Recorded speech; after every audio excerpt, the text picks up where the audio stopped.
If it's Friday, the father of the 14-year-old suspect in this week's deadly high school shooting in Georgia is charged with second-degree murder after gifting his son an AR-style rifle as they both appear in court for the first time. Plus, a judge has delayed sentencing in former President Trump's criminal hush money case until after the election, raising the stakes even higher in an already unprecedented race for the White House. And former Republican Vice President Dick Cheney is casting his ballot for Democratic Vice President Kamala Harris. That's according to his daughter Liz Cheney, who described her father's thinking as, quote, "That's the moment we're facing as a democracy."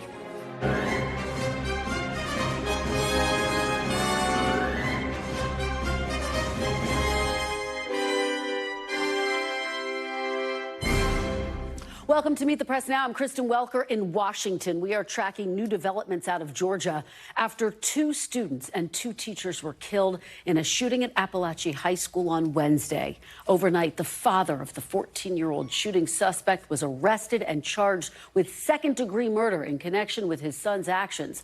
The suspect, 14-year-old Colt Gray, appeared in court for the first time this morning, facing 4 counts of felony murder.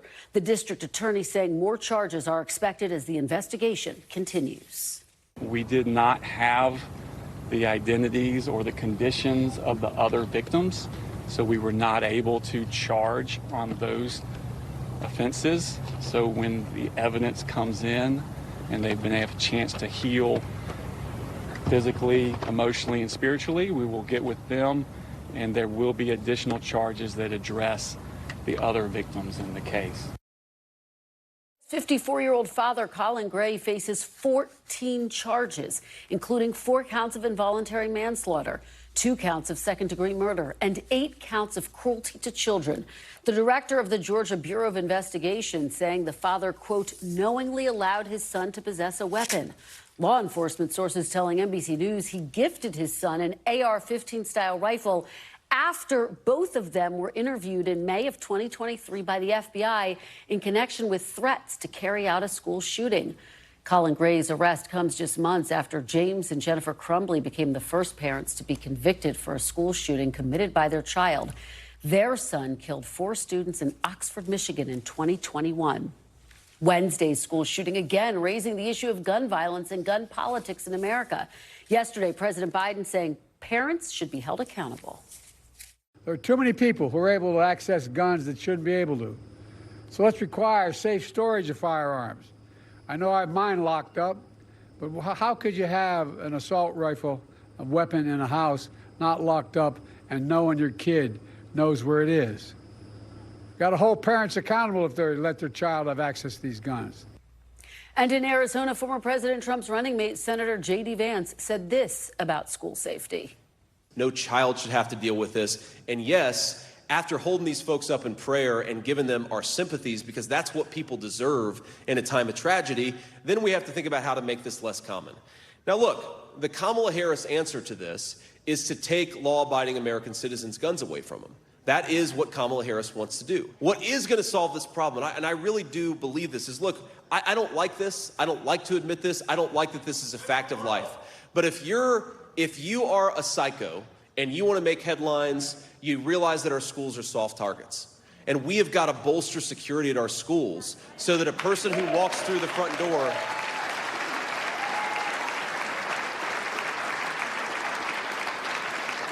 We've got to bolster security so that if a psycho wants to walk through the front door and kill a bunch of children, they're not able to. Now, the Harris campaign slamming Vance for those comments, specifically where he called gun violence a fact of life. Vice President Harris posting on social media, quote, "It doesn't have to be this way," while Governor Walz called the comments, quote, "pathetic." Joining me now from Winder, Georgia, with the latest on the investigation is Marissa Parra. Also with me, criminal defense attorney and NBC News legal analyst Danny Savalos. Thanks to both of you for starting us off. So, Marissa, we see these charges for the suspect's father. We are also hearing audio from a May 2023 interview with law enforcement with the father. What have we learned? Yes, Kristen, and I'm going to play that audio for you in just a moment. But remember, this is really crucial context when we look at the charges and the scope of this. And remember, these are the most serious charges ever brought against a parent of a school shooting suspect that we have seen. And so this is an 8-minute audio clip that was released from the Jackson County Sheriff's Office. I want to play you just a small part of it. Take a listen. Let me ask you this: do you have weapons in the house? I do. Are they accessible to him? They are. I mean, there's nothing loaded, but they are down. Okay. We do a lot of shooting. We do a lot of deer hunting. He shot his first deer this year. Yeah. Okay. You know, so like I'm pretty much in shock, to be honest with you. Well, I'm a little pissed off, to be even really honest with you. If that is what was said, I want you to talk to him and just tell him. Like, I don't know anything about him saying like that, and I'm gonna be mad as hell if he did. And then all the guns will go away, and they won't be accessible to him.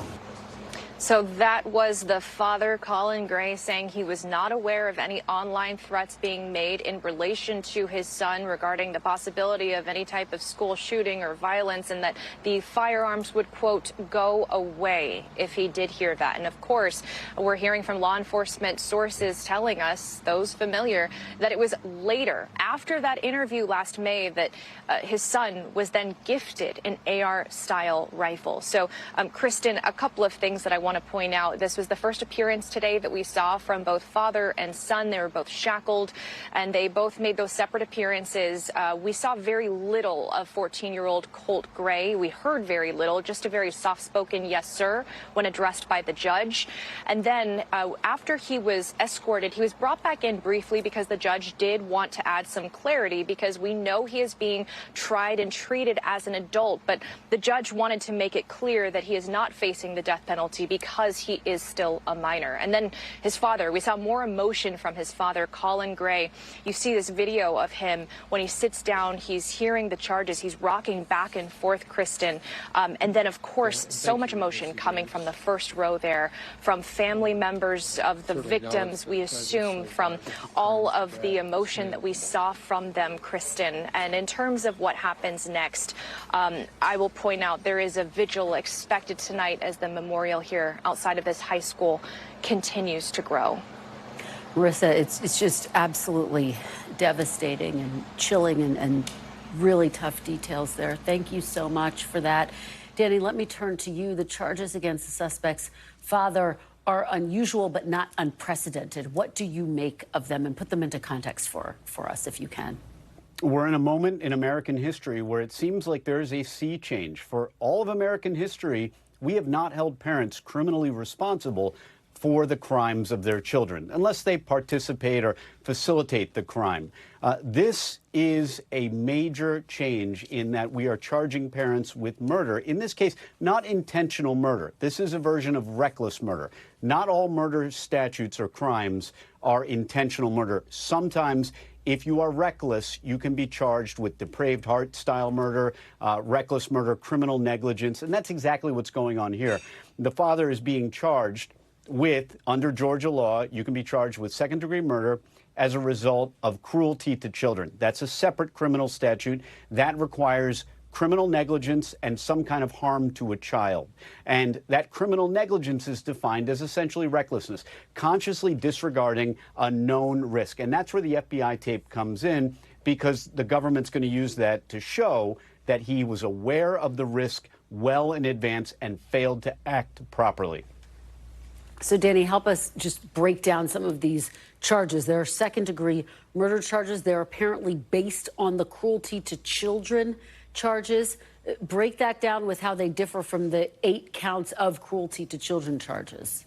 He's being separately charged with cruelty to children, but that particular section of the murder statute, second-degree murder, requires a predicate of cruelty to children. While it's a freestanding charge by itself, it is also the predicate to second-degree murder. It works like this. Second-degree murder is defined as, in this case, cruelty to children plus a death resulting from that cruelty to children. Then you go to the cruelty statute, and that requires some harm to a child as a result of criminal negligence or recklessness. And then you go to the definition of recklessness, and that's what it is. It's consciously disregarding a known risk. You're also going to need what's called proximate cause. In other words, foreseeability. Was the criminal negligence here not only the actual cause of the death, but was it foreseeable? And that's a very interesting concept in the modern era, because it now appears that, unlike most of American history, modern juries may be willing to accept that it is foreseeable, if you have a troubled child and that child has access to a gun, that a horrific school shooting may result. We may be in a new era of criminal foreseeability. Well, let's talk about this new era, because, of course, the Crumbleys in Michigan, again, their son charged with a school shooting as well. Put all of this into context and that sea change that we witnessed when the Crumbleys were convicted. Yes, exactly. Even though it's not precedential in the sense that it's only a trial court in Michigan, and of course this case is in Georgia, it doesn't have legal precedent, but it certainly is a spiritual precedent in the sense that prosecutors now watch the Crumbley case. They know they may have to deal with a horrific school shooting in their jurisdiction, and it is likely a form of inspiration. It is proof that you can use a recklessness theory against a parent and convict them. And it's important to note that not all states have the same laws when it comes to securing firearms or locking them up and keeping them away from children. That isn't necessary. This is a straight criminal recklessness statute. You could apply it to driving a car. You could apply it to owning a firearm. So prosecutors will not be limited so much by all these different statutes about keeping firearms locked up. If they can show that there was recklessness, that a risk was disregarded, and it resulted in the death, they've got enough to go forward. All right, Danny Savalos, thank you so much for your insights. We really appreciate it. We do want to take a turn now to New York, where a judge has postponed sentencing in Donald Trump's hush money case until after Election Day. In a legal victory for the former president, Judge Juan Merchan moved the sentencing to November 26th. That sets up a possible scenario where the president-elect could potentially be sentenced to prison. Judge Merchan acknowledging the historic nature of the case in his decision, writing that the matter stands alone in a unique place in this nation's history.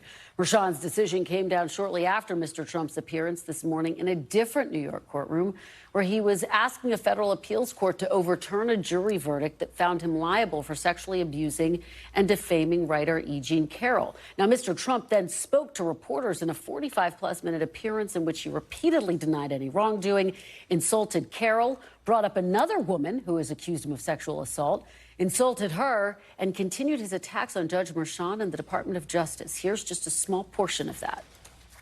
Met her. I never touched her. I would have had no interest in meeting her in any way, shape, or form.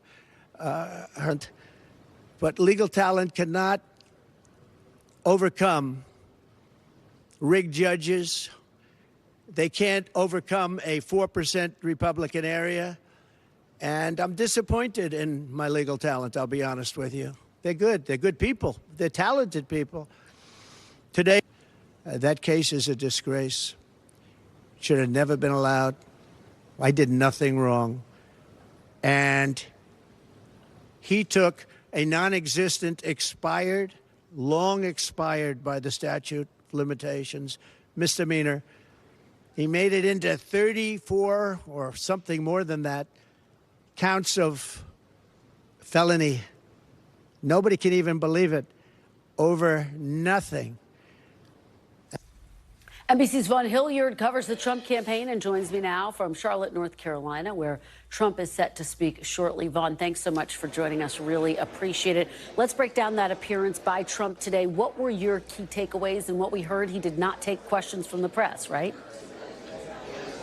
Right, Kristen, that was a pretty good encapsulation of what was about 50 minutes of straight talking. There were no question and answers with the gathered press there at Trump Tower. It was kind of reminiscent of the last time he held the Trump Tower event the day after that he was convicted on those 34 felony counts as part of the hush money scheme in Lower Manhattan. And in the course of these remarks, I think it's notable why he was there today. It's because he chose, notably, to go and hear for himself the hearing and the efforts of his own legal defense team in front of this New York appeals court that is appealing the May of 2023 decision by a jury which found him liable for sexual abuse and defamation of E. Jean Carroll. Of course, in May of 2023, Kristen, in front of the jury, he did not appear at the courthouse a single day. He had the opportunity to testify. He never testified. His defense team brought no witnesses when they had the opportunity to. And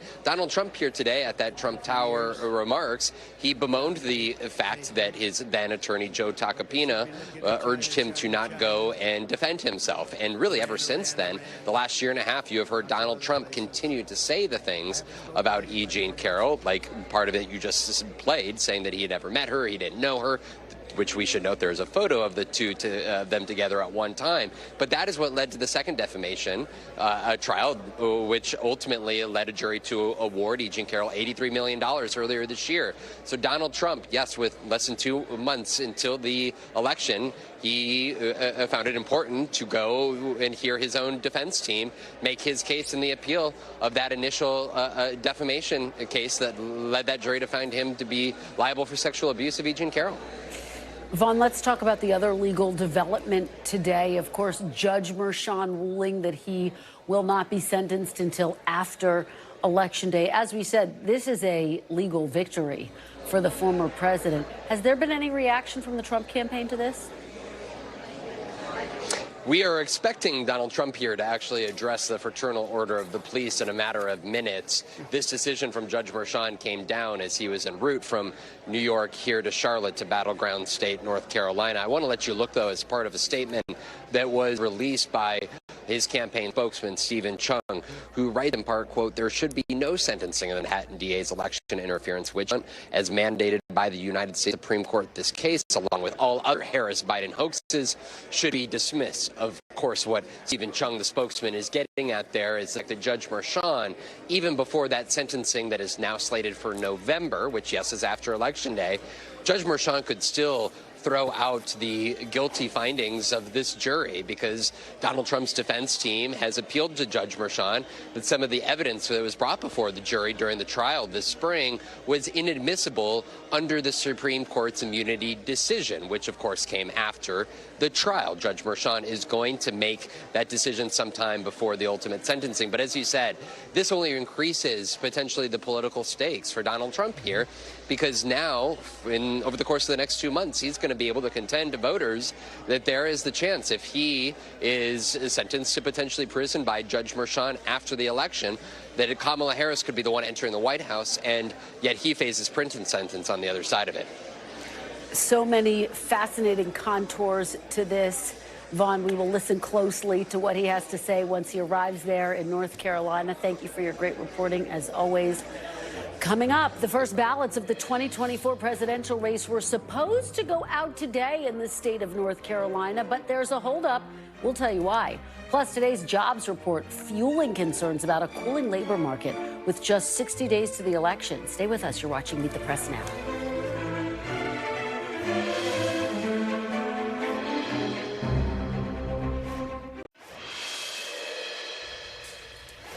Welcome back. It has been a tough day for investors, with the Dow closing down more than 1% on the day.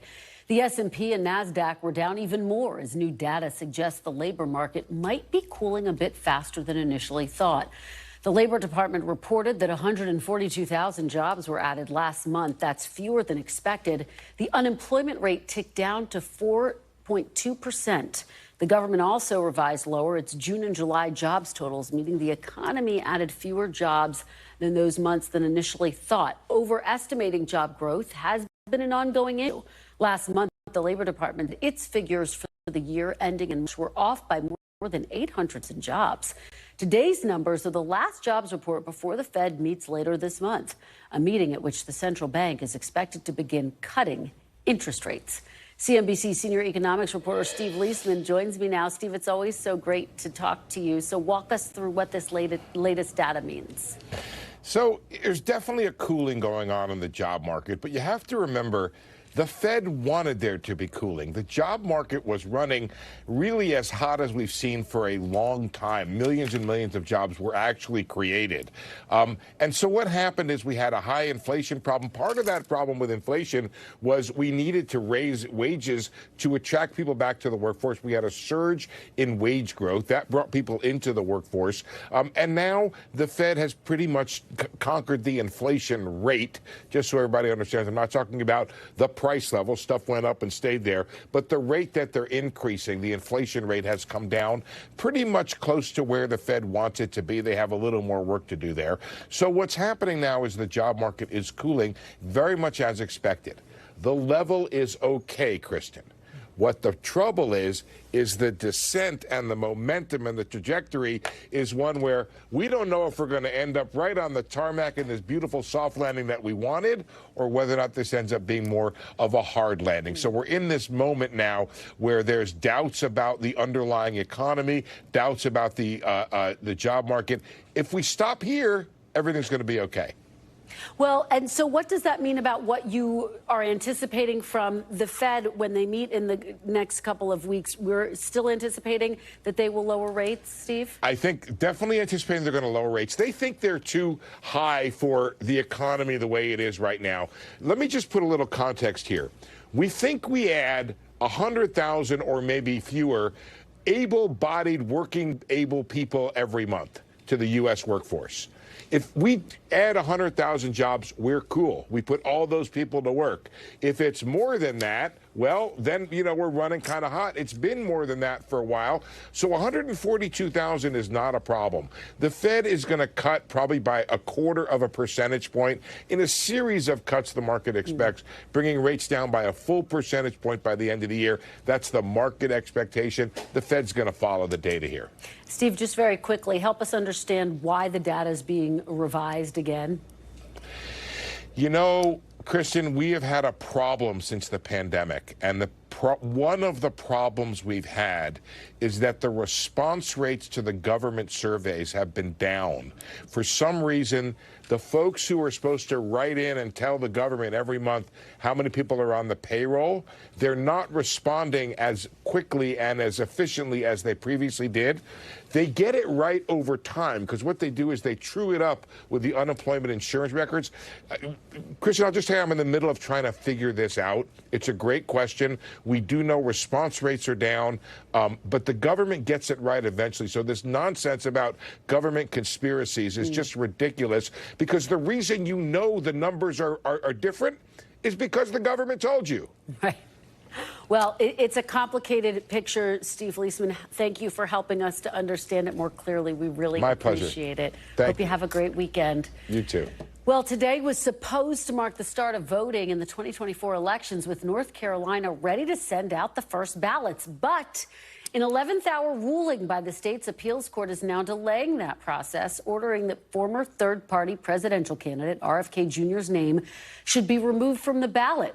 Now, this ruling came down on the same day as North Carolina's legally mandated deadline to send out absentee ballots, and continues a weeks-long legal saga between the state's Board of Elections and Kennedy. Remember, last month, RFK Jr. suspended his campaign and endorsed Donald Trump and committed to removing his name from some ballots in states where it could hurt the former president.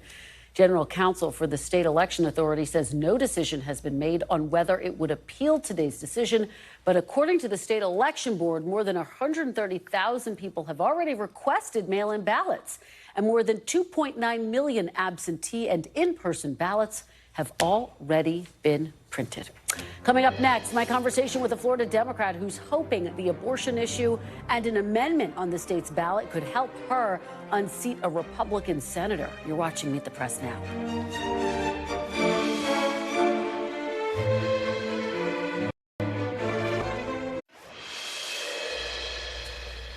Welcome back. Abortion is one of the issues we expect to be front and center on the debate stage next week. It's an issue the Harris campaign is eager to focus on, kicking off an abortion rights-focused bus tour earlier this week in former President Trump's home state of Florida, highlighting Amendment 4 on the state's ballot. That, of course, would overturn the state's current 6-week abortion ban.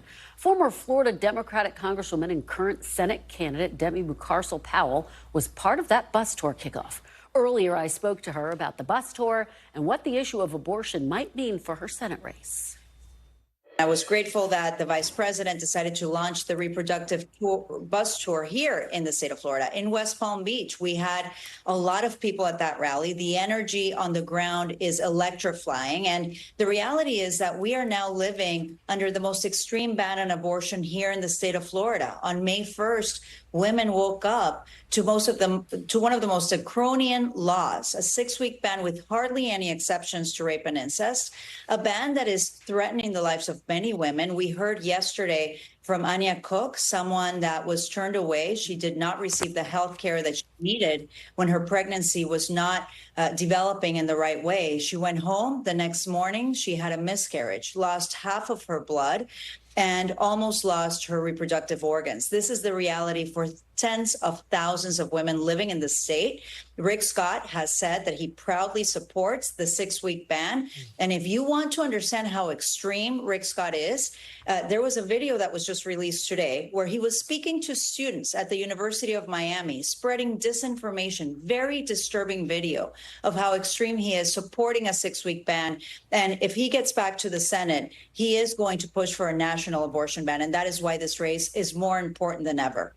And of course, former President Trump insists he will not push for a national abortion ban. In fact, I interviewed his running mate, J.D. Vance, who said that he believes Trump would actually veto a national abortion ban. Trump isn't even going that far, notably. And I do want to follow up with you on that point, because polling right now in Florida, quite frankly, shows there are likely individuals out here who are going to be voting yes on the amendment to overturn the state's 6-week abortion ban, while also voting for Donald Trump and for Rick Scott. How do you win over that voter, Congresswoman? Well, one of the things that we've been doing from the very beginning in this campaign is bringing independents, Republicans, Democrats into the fold. People here know Rick Scott. He's been in government for 14 years, but they also know that they don't want to vote for Rick Scott. The more they get to know the option that we have in November, the more they understand that there is a better choice for someone that's going to champion their issues in Washington, D.C. And look, I just met 2 students at Gainesville where we had that, it was game day. It was UF versus UM. And I met 2 students that were very conservative, 2 Republican students. For them, their top issue was abortion. And so they will vote for me in this race. And that's what I'm hearing everywhere I go. And let's remember, Amendment 4 needs 60% of the vote. I only need 50 plus 1. And the reality is that even if we enshrine into the state constitution the right for a woman to make that choice with her healthcare provider, if Rick Scott gets reelected, he gets back into the Senate. He wants to be Senate Majority Leader, and he is very much aligned with Project 2025. We can't trust what Donald Trump says, or especially what J.D. Vance is saying about this. Rick Scott will push for a national abortion ban. And we are in this mess to begin with because Donald Trump appointed Supreme Court justices that overturned Roe v. Wade. And that is the reality. And that's why we can't trust what Donald Trump is saying, what J.D. Vance is saying. And we need to trust women in making that decision on their own. I want to ask you big picture about Vice President Harris's campaign. She has been pressed on some of her shifting stances from 2019 as compared to now on things like Medicare for all, decriminalizing the border, banning fracking. Those are things she and her campaign say she no longer supports. She said in a recent interview that her values have not changed. Do you think that answer is good enough for Florida voters? Look, I have to be honest with you. From the beginning in this campaign, I have told Floridians across the state, I am running to be your United States Senator, separate of what happens at the top of the ticket, separate of who wins the race in the White House. Now, Vice President Kamala Harris has been very much aligned with the values of Floridians in protecting reproductive freedom, in focusing on lowering the cost of living. We have an affordability crisis here in the state of Florida. The property insurance rates has skyrocketed. Rick Scott, when he was governor, caused the mess that we are in right now. There are things that we can do in the Senate to lower property insurance rates. Those are the issues that I focus on when I'm here in the state of Florida. And those are the issues that I hope that the vice president, once she gets to the White House, will support. And from what I have heard, she is very much aligned with those issues. And I hear in part of your answer an acknowledgement of the political reality in Florida, which is that this is obviously Trump country, largely. He won Florida in the past two election cycles. Do you think you can win Florida if Kamala Harris doesn't? Well, first of all, I'm going to push back a little bit on that. So Trump won by 3 points in 2020. We have a huge portion of our electorate, which are independent voters, and we have been winning every single special election. We won one in Orlando because independent voters are also coming out to vote for Democrats, and we have moderate Republicans showing up to vote for us as well. But you think Kamala Harris has a shot in Florida, Congresswoman? Oh, if the investments come, I assure you, and if you come down to Florida and you travel with me, you will see what I'm talking about. We have about 20% of the Republicans that are living in the state of Florida are moderate Republicans that did not vote for Donald Trump in the Republican primary. And many of them have been organizing to support Amendment 4. Many of them will not vote for Donald Trump. But look, it's going to be a competitive race in Florida. It's going to be competitive all across the country. But we also know that if you don't invest in voter turnout, in voter registration, if you don't communicate with voters on the values that are important to them and who is going to fight for them, obviously, we are not going to get those voters out. Now, I'm doing that in the campaign, and I think that the vice president has already invested in different field offices, and they're expanding the ground game here in Florida. You take me to my next and last question. After the 2020 election, you were quite critical of Democrats, basically saying that they failed to do enough to reach out to Latino voters. You said the party, quote, thinks racial identity is how we vote. Is that still how you feel? Has that problem been fixed? Well, you know, I laugh because I think that there's still a huge gap on trying to do the right thing to reach Latino voters where they're at. And Latinos are very diverse, as you know. Latinos living in South Florida are different from the Latinos living in the central part of the state. There are Puerto Ricans that care about different things that are happening in the island of Puerto Rico at the time, and also the affordability crisis. But also for South Florida, there's so many people that have been forced to leave their home countries because of these dictatorships. And so foreign policy is incredibly important. We need to make sure that we're talking to Latino communities where they're at and understand their diversity. I've been in front of our communities speaking in Spanish because it comes naturally to me. That was my first language. I was born in Ecuador. That's the type of work that we need to do to be in front of these communities. And what I say, Kristen, if Democrats care about the Latino vote, then you are investing in my race here in Florida. I am the only Latina, the first Latina to be at the top of the ticket here in the state of Florida. And believe me when I tell you, the voice that I bring to Washington will be the first voice in dealing with a lot of the issues that we're facing across, not just here in the United States, but also across the hemisphere. All right. Congresswoman Debbie Mucarsel-Powell, thank you so much for your time. We really appreciate it. Thank you. And coming up after the break, former President Trump struggles to answer a question about child care and what that could mean as both candidates prepare for next week's debate. You're watching Meet the Press Now.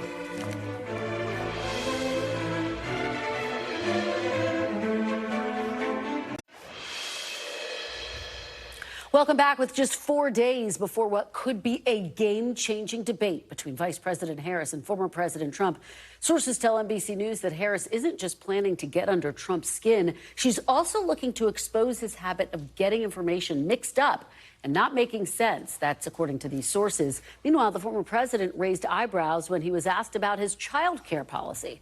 Take a listen to his full answer. If you win in November, can you commit to prioritizing legislation to make childcare affordable? And if so, what specific piece of legislation will you advance? Well, I would do that, and we're sitting down. You know, I was somebody, we had Senator Marco Rubio, and my daughter Ivanka was so impactful on that issue. It's a very important issue. But I think when you talk about the kind of numbers that I'm talking about, that, because look, childcare is childcare. There's something, you have to have it. In this country, you have to have it. But when you talk about those numbers compared to the kind of numbers that I'm talking about by taxing foreign nations at levels that they're not used to, but they'll get used to it very quickly. And it's not going to stop them from doing business with us, but they'll have a very substantial tax when they send product into our country. Those numbers are so much bigger than any numbers that we're talking about, including childcare, that it's going to take care. We're going to have, I look forward to having no deficits within a fairly short period of time, coupled with the reductions that I told you about on waste and fraud and all of the other things that are going on in our country, because I have to stay with childcare. I want to stay with childcare, but those numbers are small relative to the kind of economic numbers that I'm talking about, including growth, but growth also headed up by what the plan is that I just told you about. We're going to be taking in trillions of dollars, and as much as child care is talked about as being expensive, it's relatively speaking not very expensive compared to the kind of numbers we'll be taking in. We're going to make this into an incredible country that can afford to take care of its people, and then we'll worry about the rest of the world. Let's help other people. But we're going to take care of our country first. This is about America first. It's about make America great again. We have to do it because right now we're a failing nation. Joining me now on set is Jeff Mason, White House correspondent for Reuters, Democratic strategist Amisha Cross, and Sarah Chamberlain, president and CEO of the Republican Main Street Partnership. Thanks to all of you for being here today. Jeff, start us off. Yeah. Coming out of that 2-minute soundbite, basically it sounds like trying to make the case that his tariff policy would pay for child care. He's gearing up for a debate. How would that type of an answer play on a debate stage? First of all, the conclusion that you just draw is probably right, but he didn't make that clear, and I think it's probably generous to make it clear for him. Like if you are the Kamala Harris campaign right now, you're hoping that he gives answers like that at the debate. To be fair, she has also given some answers in interviews and in press conference situations that are long and lengthy and don't always get straight to the point. So that may be a weakness on both sides. But certainly, if you are asking a candidate about child care and he starts talking about tariffs, which, by the way, is a policy area, or this proposal is something that the Harris campaign and Vice President Harris has a response to. She's going to call it a tax and not a way to pay for child care. They'd be very pleased to have that debate, or have that be a topic at the debate on Tuesday night, I think. Sarah, what do you make of what we heard from the former president? Well, it was unfortunate. I agree with you. I think he was trying to say he's going to raise enough in tariffs to give a tax credit. He did not say that, I admit. He will on Tuesday night, though, during the debate, I hope, because I know he's prepping very hard for it. Is he? He is prepping. But not in a traditional way. Not traditional. In a Trump, he's holding policy sessions. He says being out on the campaign trail is part of his prep. Right. He's in North Carolina right now. He sure is. But for him, that's prepping. I mean, he's not traditional, but he'll be much better on Tuesday night for the debate. Amisha, how is Vice President Kamala Harris prepping? As I said at the top, part of her goal is to get under his skin. We have seen the different versions of Donald Trump on the debate stage. The bombastic Trump, we've seen him be more disciplined as well. And this, again, is a moment where the vice president is really aiming to reintroduce herself to people. Absolutely. So Vice President Harris has a couple things to do. She has to paint the story, paint her picture. She also has to do that reintroduction, but she has to avoid the pitfalls of others, many of whom have been Republicans who've debated against Trump. Some of them have been Democrats who've debated against Trump. She has a little bit of a tool in her toolbox when it comes to paying close attention to how he debated against people like the former nominee when we were talking about Hillary Clinton. But on top of that, I think she also has a lot looking at the debate that he did with Joe Biden, because with mics turned off, you can still hear. You can hear the person jeering at you. However, the audience cannot. So she's got to avoid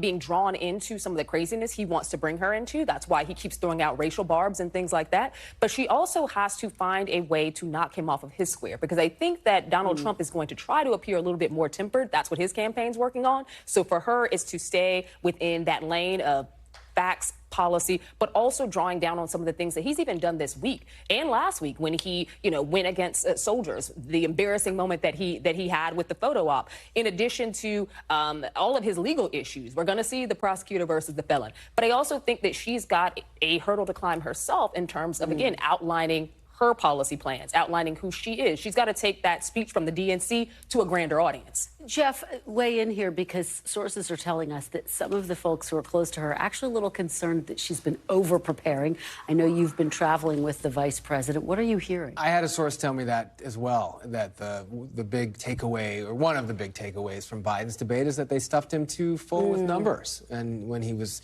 letting loose on some of those numbers and statistics and mentioning presidential scholars, it just wasn't landing, and it wasn't helping him any more than it was sort of illuminating the issues that he was trying to illuminate. So I think there's at least there are some people who think that that may be a risk with her. On the other hand, she's just an entirely different candidate. Yeah. She's an entirely different candidate. And I think you may see, at least the person that they want to see on Tuesday night is the Senator Harris, the prosecutor who took on Brett Kavanaugh, unless the first 2 years of the Vice President Harris, where some of her interviews and press encounters didn't go so well. And based on how she's done in the last 4, 6, how many weeks it's been, that's the trajectory she's been on. It's amazing to think how few weeks she has actually been at the top of the ticket. It's just remarkable. And today we did get some news. We learned yesterday that Liz Cheney is going to endorse Vice President Harris. And then Liz Cheney had this announcement today. Look. Dick Cheney will be voting for Kamala Harris. My dad believes, and he's said publicly, that there's never been an individual in our country who is as grave a threat to our democracy as Donald Trump is. And that's the moment that we're facing. Is this a significant revelation? I mean, you know, Liz Cheney obviously on the January 6th committee, so it's not a surprise when she came out and said she was going to endorse Vice President Harris. But to actually hear that now her father, the former Vice President, to former President George W. Bush, is going to be voting for Kamala Harris. It's not a surprise at all. We kind of knew this. If you noticed, when she was running for her re-election, he did that TV commercial, and he said how proud he was of her and how he agreed with her. This is just a carry on to that. It's not surprising. They don't consider, if you're a traditional Republican, you're not necessarily a MAGA Republican. It's kind of two different lanes right now. And we saw that in the primaries with the former governor of South Carolina versus Trump. Yeah, I guess, Amisha, the question comes down to, and, you know, Nikki Haley actually won a state during the primary. Her voters could be determinative in some ways of this. I've had Democrats say they're going to determine this race. The question is, what's the impact of a Cheney endorsement? Do you think, Amisha, that it will have an impact? Should she be out on the campaign trail, for example, with the vice president? I think she absolutely should. And it gives Republicans who were too afraid cover to now stand up. I think that for Cheney, someone who voted 95% in lockstep with Donald Trump when he was president, this is someone who obviously saw the democracy was at stake. She saw the after effects of what happened on January 6th. And she is being very, very strategic about this endorsement, acknowledging that her father is also endorsing. I think that that's a big deal. These are not people who you can question whether or not they're Republicans. They are tried and true Republican loyalists. They are not MAGA Republicans, but these are Republicans, and they will remain conservative. It's one of the things that Kamala Harris, as well as several others, said during the DNC. Voting for Kamala Harris does not change you from being a conservative if you are one. What it does mean is that you are here for protection of our democracy. It means that you understand what's at stake this election cycle. It means that you want to see an America move forward, one that does not go back to the horrors of Donald Trump. Jeff, the Trump campaign was asked for comment. One campaign spokesperson said, "Who's Liz Cheney?" There was an expletive in the actual one. I'm going to spare our viewers the actual quote. Clearly trying to downplay this. Oh, and I'm sure they could care less if Liz Cheney endorses Kamala Harris. But I do think maybe it may not be surprising to you, but it is a contrast with some of the other Republican leaders who aren't fans of Trump but aren't coming out and saying, we're going to go for Biden when he was the candidate, or now for Harris. I mean, you haven't seen George W. Bush say, I'm going to vote for Kamala Harris, although I think everyone can assume he's probably not going to vote for Donald Trump. So that, I mean, I'm not speaking for the former president here, but obviously there are non-MAGA Republicans who are not fans of the ex-president who haven't come out and said they'll vote for Harris. There's still a few weeks left. And I just want to add one small, quick caveat, which is, and I don't think this is the motivation, but just keep in mind that Harris has also said she will put a Republican in the cabinet. Liz Liz Great Cheney point. comment like that could be a sign of openness to being considered. Fantastic point, and just underscores that the Republican Party is no longer the Republican Party of the Bushes and the Cheneys and the Romneys. It's now the party of Trump. Thanks. Great conversation. Have a great weekend, everyone. Jeff, Amisha, and Sarah, really appreciate it. Still to come, ceasefire uncertainty. I'll talk to a veteran U.S. diplomat to the Middle East about where hostage negotiations stand as the Biden administration weighs a so-called take it or leave it deal. We'll delve into all of that. You're watching Meet the Press now.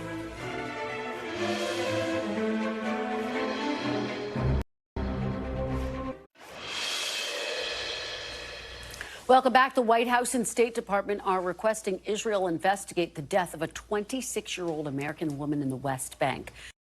According to reports, Israeli soldiers shot and killed her during an anti-settlement test. NBC News has not been able to independently verify that.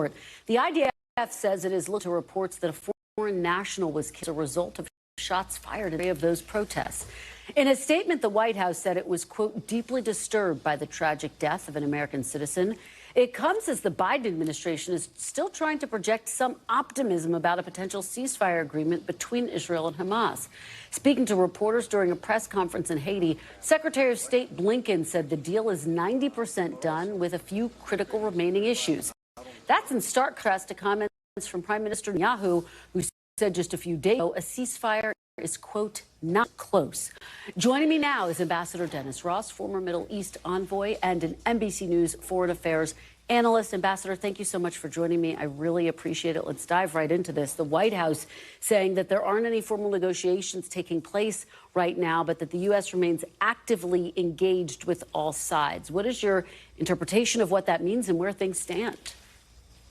Well, I think, one, the administration wants to make it clear that there is still an ongoing negotiation, at least from the American standpoint. And there's also, I think, a conviction on the part of the administration that this is still something that could be achieved. There are still American hostages among the hostages being held, and they certainly don't want to send a signal that we are giving up. That's number one. Number two, there are some issues that clearly divide both the Israelis and Hamas. And I think there are questions at this point whether Yahya Sinwar, the Hamas leader in Gaza, really has an interest in concluding anything. He sees the turmoil in Israel in the aftermath of the killing of the hostages. And I think he wants to see, how does that play out? Does that affect the Israeli position? Prime Minister Netanyahu, for his part, is trying to signal, he's not about to concede anything, partly for tactics, but also partly because of the politics of his coalition. The far right in his coalition, Ministers Ben-Gvir and Smotrich, have made it clear they'll bring the government down if he goes for a deal. So he doesn't look to be in a hurry to try to conclude something. He certainly doesn't look to be in a hurry to make or appear to be making a concession. And Sinwar, for his part, as I said, is waiting to see whether the political pressures in Israel from the public might affect what Netanyahu's position is. Ambassador, I wonder what you take of this so-called take it or leave it deal. Is that a wise strategy? Is that something that could actually work in this scenario, given the standoff that we have seen for months and months on end now? As someone who's done a lot of negotiations, I will say you can get to a point where you offer take it or leave it when you're really prepared to leave it. When each side understands you're prepared to walk away, and where you're walking away leaves them in a position where they have a problem. Now, if Prime Minister Netanyahu and if Yahya Sinwar are convinced that the U.S. walking away is not in their interest, then they have an interest in being somewhat more responsive. If they don't really seem to care, and we care more, it's not really a threat that I think is likely to be one that we'll act on. I think, as I said earlier, as long as there are American hostages among those who remain, pretty hard to see the administration walking away from the effort. Well, Netanyahu's own defense minister has said that he needs to give up his demand for control over the Philadelphia corridor. Obviously, that's been a red line for him. We've also, of course, all seen the images, the massive protests in Israel demanding a hostage deal. Is there another carrot, another stick that the U.S. could potentially use, Ambassador, to get this over the finish line?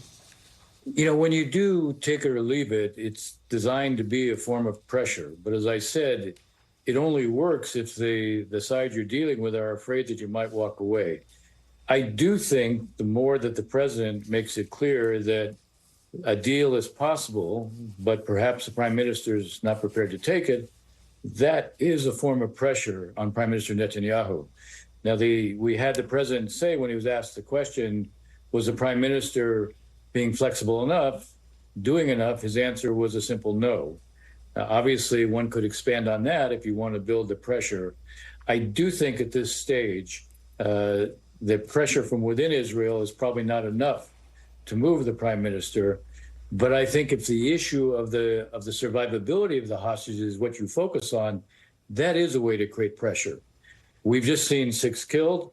If Hamas kills more, the pressure on Prime Minister Netanyahu will go up to try to save them. And I think there's a basic compact in Israel that it makes with the state makes with the public, and that is, we'll do anything to get you back. Yes. Ambassador Dennis Ross, thank you so much for being here. We really appreciate it.